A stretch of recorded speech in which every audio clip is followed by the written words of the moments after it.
वक्त की एक बड़ी खबर आपको बता दें, आतंकवादी संगठन आईएसआईएस ने भारतीय मुसलमानों को बरगलाने की कोशिश की है।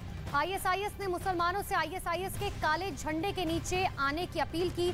आईएसआईएस ने अपनी प्रचार करने वाली मैगजीन में पीएफआई के बहाने भारतीय राजनीतिक दल और उनसे जुड़े संगठनों पर भी निशाना साधा है। तो बड़ी जानकारी इस वक्त की आपको दे रहा है, जहां पर आतंकी संगठन आईएसआईएस की तरफ से एक बार फिर से भारतीय मुसलमानों को बरगलाने की कोशिश की गई है। पीएफआई पर बैन के बहाने बरगलाने का आरोप लगा है। हमारे सहयोगी और ज्यादा जानकारी के लिए ओपी तिवारी हमारे साथ जुड़ चुके हैं।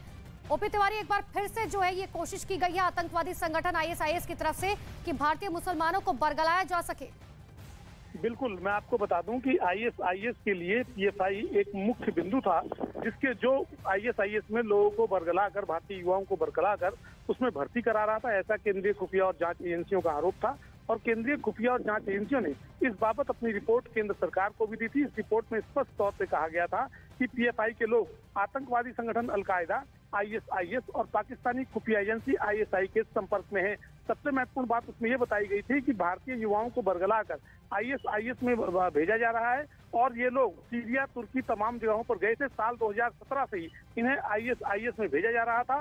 भारतीय खुफिया और जांच एजेंसियों की रिपोर्ट के आधार पर अब इस पर 5 साल के लिए प्रतिबंध लगा दिया गया था।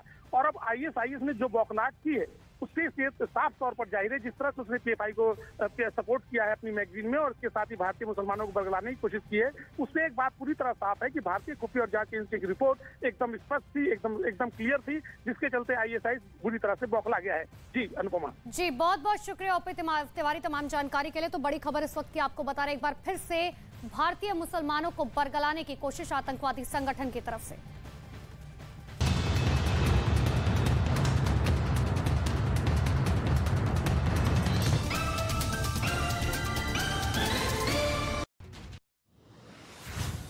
तुर्की में भूकंप की वजह से गाजियान्टेप में सबसे ज्यादा नुकसान हुआ है, तो वहीं सड़क पर मोटी मोटी दरार पड़ गई, जिससे लोग दहशत में आ गए।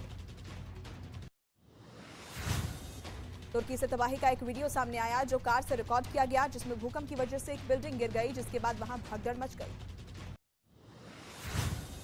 तुर्की में भूकंप ने जमकर तबाही मचाई है। एक वीडियो में लोग जान बचाने के लिए सड़क पर आ गए, तभी अचानक से कई मंजिला बिल्डिंग भरभरा कर गिर गई। तुर्की में भूकंप ने भारी तबाही मचाई है, जिसमें तुर्की का गाजियान्टेप किला जमींदोज हो गया। यह किला 2200 साल पहले बना था। तुर्की के साथ साथ सीरिया में भी भूकंप ने जमकर तबाही मचाई। सीरिया से भूकंप के वक्त का एक वीडियो सामने आया, जिसमें कई मंजिला इमारत ताश के पत्ते की तरह ढह गई। बजट के बाद बीजेपी संसदीय दल की पहली बैठक हुई। बैठक में प्रधानमंत्री मोदी का भव्य स्वागत किया गया। साथ ही शानदार बजट पेश करने के लिए वित्त मंत्री निर्मला सीतारमण को भी सांसदों ने सम्मानित किया। न्यूज़ 18 इंडिया की web series FIR number 208 streaming today.